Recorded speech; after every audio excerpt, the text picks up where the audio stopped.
Guys, I'm on the range again with another question. Does the Warrior suppressor improve my accuracy out of my rifle? I'm going to use 6.5 Creedmoor S&B ammo. We're going to do a 4-shot group, one with the can on, one with the can off, at 100 yards. We measure accuracy by the tightness of the shots. We call that a grouping.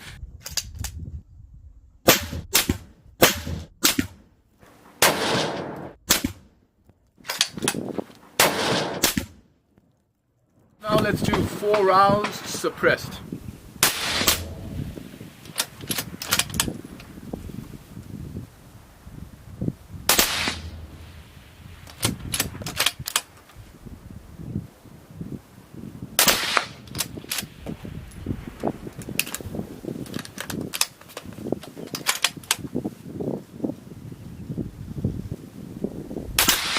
Grouping is definitely tighter when the can is on as opposed to the can is